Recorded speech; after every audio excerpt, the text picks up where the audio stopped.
نماز کے واجبات میں سے کوئی واجب اگر ترک ہو جاتا ہے تو اس سے نماز میں ایک کمی، ایک کوتاہی، ایک قصور پیدا ہو جاتا ہے۔ اس کمی کوتاہی کے تدارک کے لیے کبھی تو شریعت ہمیں کہتی ہے کہ نماز کو دوبارہ پڑھیں، اس کے علاوہ اور کوئی چارہ نہیں،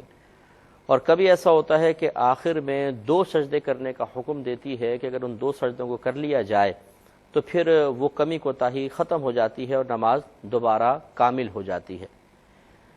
لیکن اس میں ضروری سجدے کے معاملے میں ضروری ہوتا ہے کہ جو واجب ترک ہوا ہو وہ بھولے سے ہوا ہو۔ اسی وجہ سے ان آخر کے 2 سجدوں کو سجدہ سہو کہتے ہیں، کیونکہ عربی میں سہو کا مطلب ہے بھول جانا۔ معلوم یہ ہوا کہ ہر مسلمان کو یہ معلوم ہونا چاہیے جو عاقل بالغ ہے اور نماز ادا کرتا ہے کہ کون سے واجبات ایسے ہیں جن کے ترک پر سجدہ سہو سے کمی پوری کی جا سکتی ہے، اور کون سے واجبات ایسے ہیں کہ سجدہ سہو بھی وہاں پہ کام نہیں دیتے ہیں، یعنی وہاں پہ سجدہ سہو کا حکم ہی نہیں ہے، نماز واجب العیادہ ہوتی ہے، یعنی اس کو دوبارہ پڑھنا ہی پڑے گا۔ وہ انشاءاللہ میں تفصیل آپ کی خدمت میں عرض کروں گا۔ لیکن یاد رکھیے گا کہ اگر کوئی ایسا واجب ہے کہ جس کو بھولے سے چھوڑ دیا جائے تو آخر میں سجدہ سہو سے کمی پوری ہو جاتی ہے، وہ واجب بھی اگر کوئی جان بوجھ کر ترک کر دے تو بھی پھر سجدہ سہو سے کمی پوری نہیں ہوتی، کیونکہ سہو کا مطلب جیسے میں نے آپ کو بتایا کہ بھول جانا، تو بھول جانے کی وجہ سے جو کمی پیدا ہوتی ہے اس کمی کو یہ 2 آخر کے سجدے پورا کرتے ہیں۔ لیکن اگر کسی نے جان بوجھ کے واجب ترک کر دیا تو پھر سہو تو ہوا ہی نہیں، جب سہو نہیں ہوا تو سجود سہو اس کمی کو پورا بھی نہیں کر سکیں گے۔ اسی طریقے سے اگر کوئی اسی قسم کا واجب ترک کر دیتا ہے اور آخر میں سجدہ سہو کرنا ہی بھول گیا تو وہ نماز بھی واجب العیادہ ہو جاتی ہے، اس نماز کو دوبارہ پڑھنا ہوتا ہے۔ یہ بھی آپ کو بتایا تھا کہ سجدہ سہو کا طریقہ یہ ہوتا ہے کہ جب آپ آخر میں نماز مکمل کرنے کے بعد التحیات کے لیے بیٹھیں، جس کو قاعدہ اخیرہ کہتے ہیں،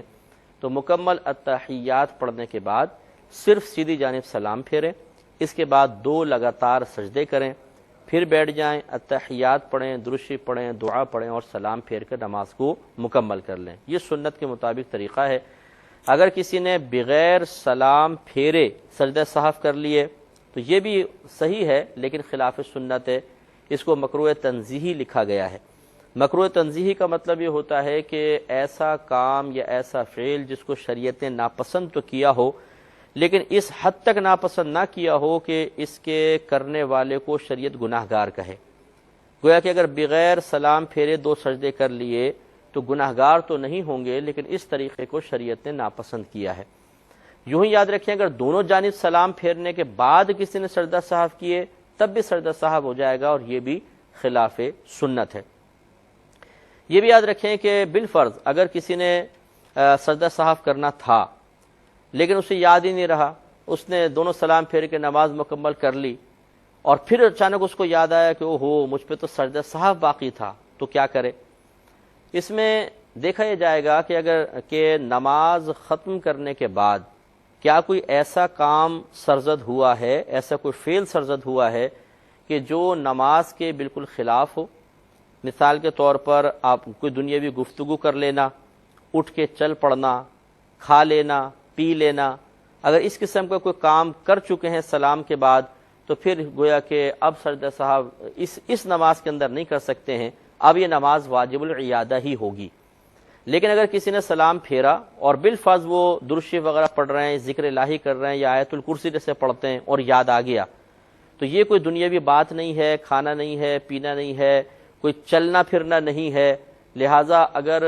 فوراً وہ وہی سیدھی طرف سلام پھیر کر اور 2 سجدے کریں اور دوبارہ سجدہ سہو التحیات وغیرہ پڑھ لیں تو یہ سجدہ سہو کافی ہو سکتے ہیں۔ لہٰذا اگر کوئی خدا نہ خواستہ دونوں طرف سلام پھیر کر نماز سے بالکل لیا فارغ ہو گیا اور سجدہ سہو اس کو یاد نہ رہا تو پھر پہلے وہ غور کر لے کہ کیا نماز کے منافی یا نماز کے خلاف کوئی فعل تو سرزد نہیں ہوا، اگر ہوا ہے تو پھر تو نماز دوبارہ ہی پڑھنی ہوگی، اگر نہیں ہوا تو اسی کے ساتھ سجدہ سہو کر لیں، کافی ہو سکتے ہیں۔ یہ بھی ایک مسئلہ یاد رکھیں کہ اگر نماز کا وقت انتہائی تنگ ہو تو سجدہ سہو ساقط ہو جاتا ہے۔ مثال کے طور پہ کوئی فجر کے آخری ٹائم میں اٹھا ہے، 3-4 منٹ باقی ہیں، جلدی سے وضو کیا، نماز پڑھنا شروع کی اور اس میں کوئی واجب ترک ہو گیا۔ اب آخر میں سجدہ سہو کرنا ہے، لیکن اس شخص کو یقین ہے کہ اگر میں سجدہ سہو میں مشغول ہوا تو فجر کا وقت ہی نکل جائے گا،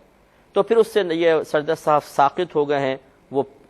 فوراً مطلب یہ کہ آخر میں اتحیات وغیرہ پڑھ کے سلام پھیر دے اور سجدہ سہو کو چھوڑ دے تو انشاءاللہ اس کی نماز مکمل ہو جائے گی، کیونکہ اس کے ساتھ ایک صحیح عذر آ چکا ہے۔ آج کے پہلے سائل منتظر ہیں، پہلے کال لیتے ہیں، پھر انشاءاللہ مسائل کی طرف بھی آئیں گے۔ السلام علیکم۔ بسم اللہ الرحمن الرحیم۔ آپ کی خدمت میں مسائل عرض کر رہے تھے۔ ایک مسئلہ اس سے متعلق یہ بھی یاد رکھیے گا کہ اگر ایک نماز میں کئی واجبات ترک ہو جاتے ہیں تو آخر میں 2 سجدے ان تمام واجبات کی کمی کو پورا کرنے کے لیے کافی ہیں۔ یعنی ایسا نہیں ہے کہ جتنے واجبات ترک ہوئے ہر ترک واجب کے اوپر 2 سجدے کریں، جس طرح تو 8-10 سجدے بن جاتے، لیکن شریعت نے 2 سجدوں کو تمام واجبات کی وجہ سے، تمام واجبات کے ترک کی وجہ سے پیدا ہونے والی کوتاہی کے لیے کافی سمجھا ہے، لہٰذا 2 سجدے ہی سب کے لیے کافی ہوں گے۔ یہ بھی یاد رکھیے گا کہ اگر کوئی واجب ایسا ترک ہوا ہو جس کا تعلق حقیقتاً نماز سے نہ ہو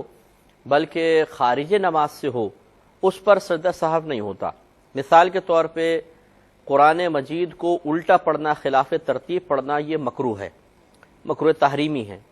یعنی واجب ہے کہ ہم ترتیب سے پڑھیں۔ اب اگر نماز میں ہم بغیر ترتیب کے الٹا پڑھتے ہیں تو یہ بھی ترک واجب ہوا،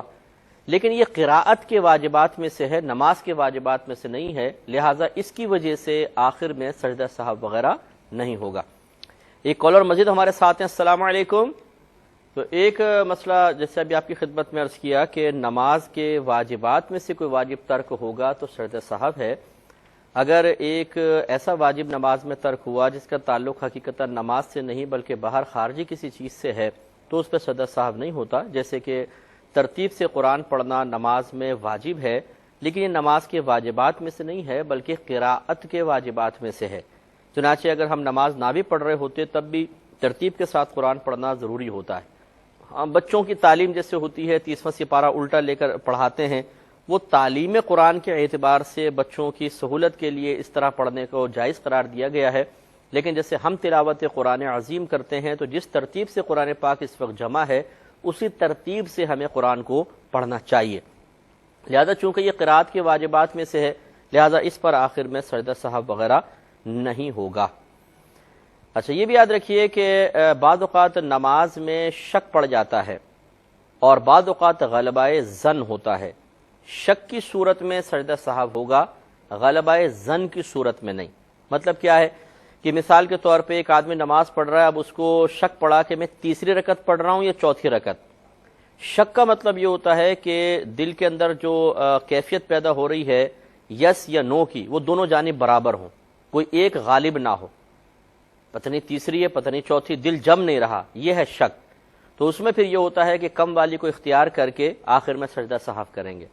لیکن ایک ہے غلبہ ظن کہ آپ نے غور و تفکر کیا تیسری ہوگی کہ چوتھی، پھر ایک دل گواہی دیتا ہے، یعنی زیادہ اس بات پر دل جمع ہوا ہے کہ تیسری رکعت ہوگی، تو اگر غلبہ ظن انسان کو حاصل ہو تو وہ تیسری ہی اس کو شمار کرے اور پھر آخر میں سجدہ سہو نہیں ہوگا۔ اسی طریقے سے مثال کے طور پہ الحمد شریف پڑھی، اس کے بعد اب شبہ ہے کہ سورت پڑھی ہے کہ نہیں پڑھی، اگر شک ہے تو آخر میں سجدہ سہو کر سکتا ہے، یعنی رکوع میں چلے گئے، اب شک پڑ رہا ہے کہ میں نے سورت پڑھی تھی کہ نہیں پڑھی تھی، اگر دونوں جانب برابر ہیں یس یا نو والی تو آخر میں سجدہ سہو کرے گا، اور اگر غالب گمان اس میں ہے کہ میں نے پڑھی تھی تو سجدہ سہو نہیں، اور اگر غالب گمان اس میں ہے کہ نہیں پڑھی تھی تو پھر سجدہ سہو کے ترک واجب ہو گیا۔ ایک کالر ہمارے ساتھ ہیں۔ السلام علیکم۔